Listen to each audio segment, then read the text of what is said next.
Hello. Introducing Lasers. Hello.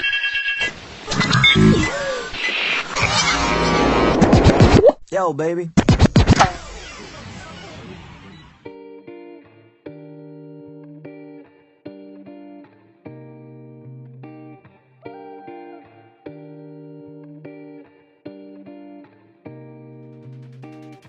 Well, hello! Welcome to my show. I'm Fanya Daniels, the queen of self-care. I have a great show for you today.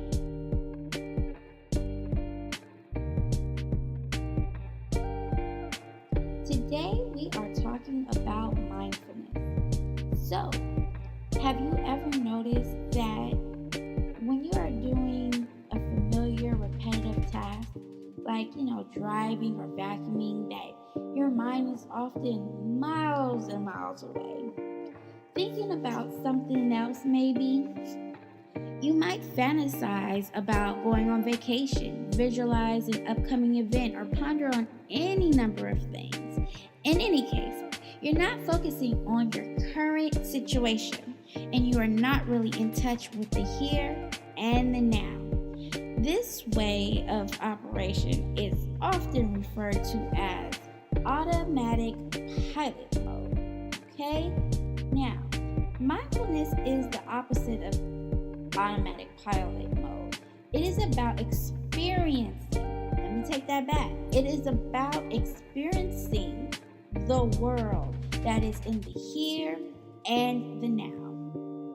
This mode is referred to as the being mode. It offers freeing yourself from automatic and unhelpful ways of thinking and responding. Okay? So we want to touch bases with the here and the now. That's what mindfulness is all about. It's being present. Okay? Because when we are too far into the future, it might create some anxiety within us. And when we are always living in the past, we will unfortunately be dealing with depression. Okay? So we want to make sure that we are in the here and the now, and that we're in the being mode, and that we are experiencing, right? We are experiencing where we are right now. Okay? Now, here's the truth. There are many benefits to practicing mindfulness by learning to be in mindful mode more often. It is possible to develop a new habit that helps to, weaken old, unhelpful, and automatic thinking habits. Now, for people with emotional problems, these old habits can involve being overly preoccupied by thinking about the future, the past, themselves, or the emotions in a negative way. Mindfulness training is the case. Mindfulness training in this case, it really does not aim to immediately control, remove, or fix the unpleasant experience, right? Okay, I want to make that very clear. It's not something that just immediately controls and removes everything bad that has ever happened. Rather, it aims to develop a skill to place you in a better position to break free.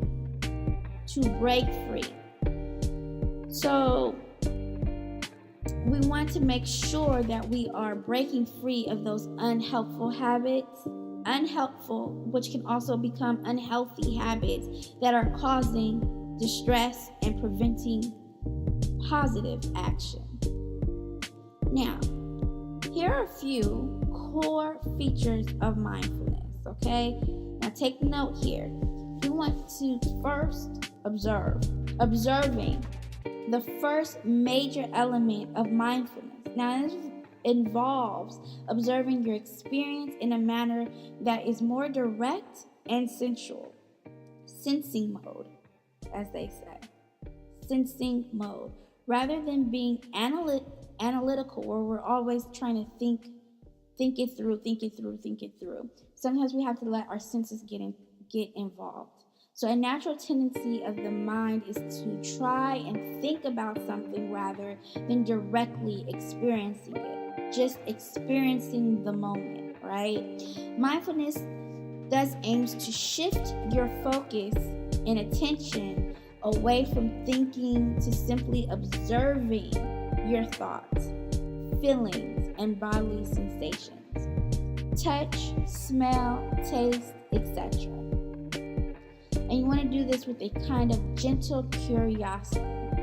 Be gentle with yourself, because there will be a lot of different thoughts that may come up, but you want to keep in mind that you just are going to experience and you are going to observe, okay? Now, describing. Here goes another core feature. Describing. This aspect of mindfulness relates to noticing the very fine details of what you are observing. For example, if you are observing something like a tangerine, the aim is to describe what it looks like. What is its shape, the color, the texture? You might place a descriptive name to it, like orange, smooth, round. Now, this same process also can be applied to emotions such as heavy, tense, frustrating, to kind of describe how you're feeling. Another core element, participating fully. There's so many people get frustrated with mindfulness because it's so present and it's so slow and it's so drooling, and you can't, it's not about thinking it through, and your thoughts are going everywhere, and you really have to zone in, right? And that can be frustrating for so many of us, and it's definitely understandable. So we'll just quit. But I don't like this mindfulness thing. It's just way frustrating. A lot came up. I don't want to deal with it, right? But you want to try to participate fully. An aim of mindfulness is to allow yourself to consider the whole of your experience without excluding anything. We're not just going to talk about all the positive stuff that came up and try to ignore the sensitive things that came up.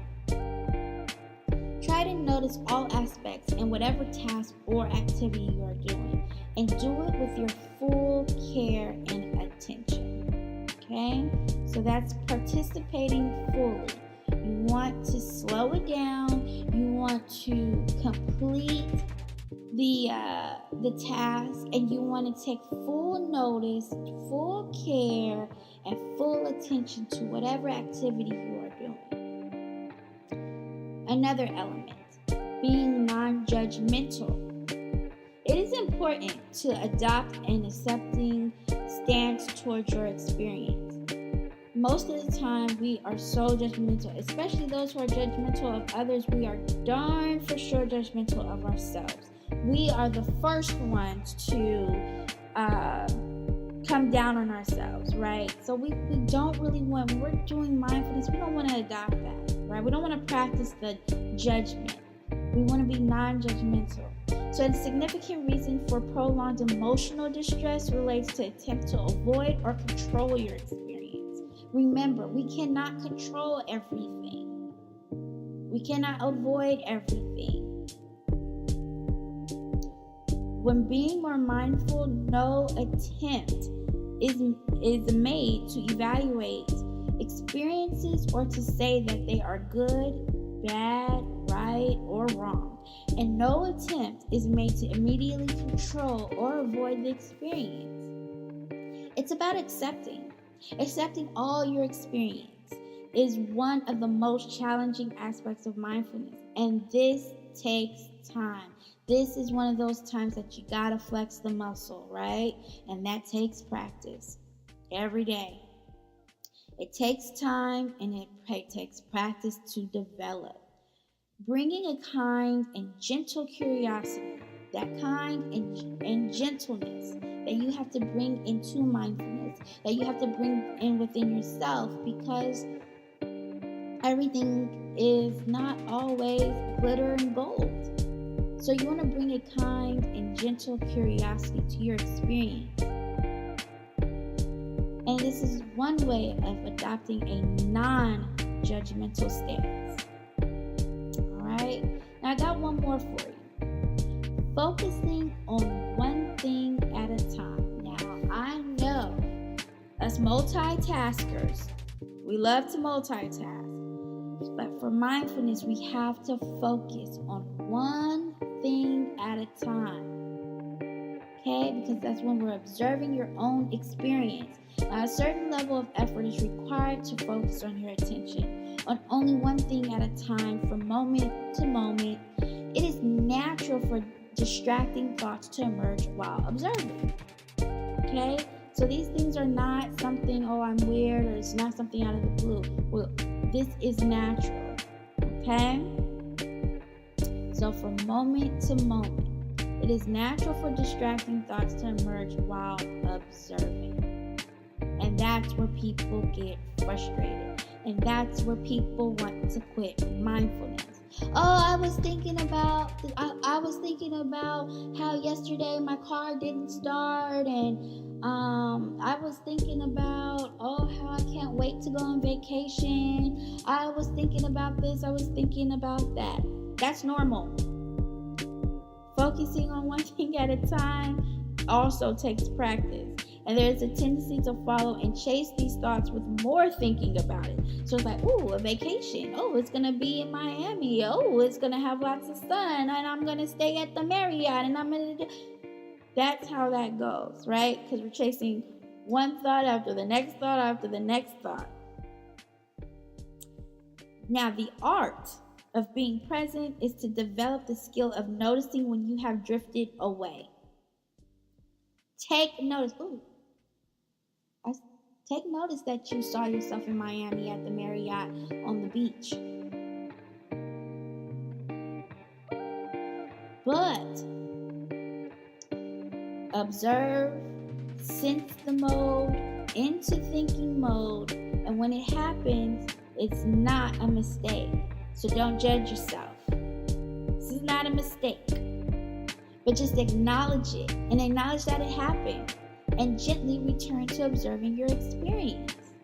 Oh yeah, that vacation looks nice, feels nice. I can feel the breeze, and come back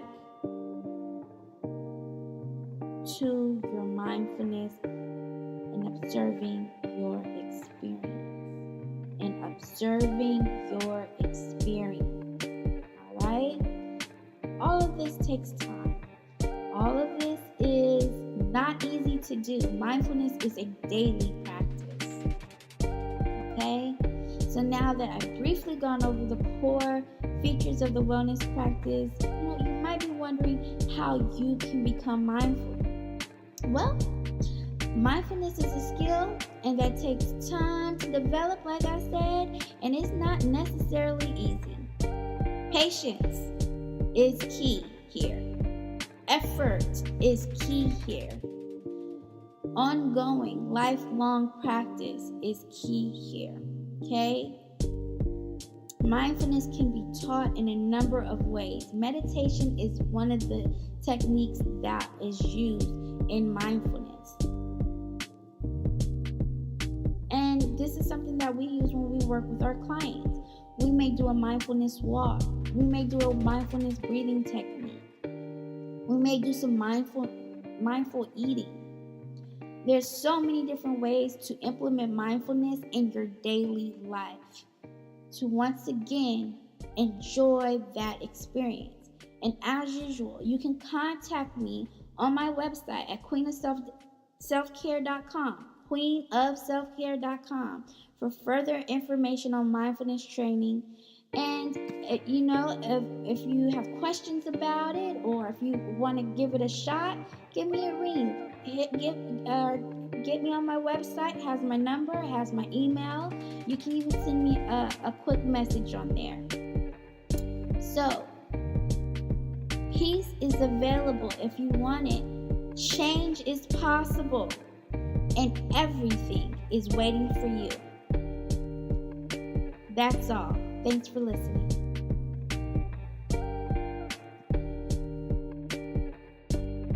Ta-ta, folks. Until next time, peace, love, and light. The queen is out.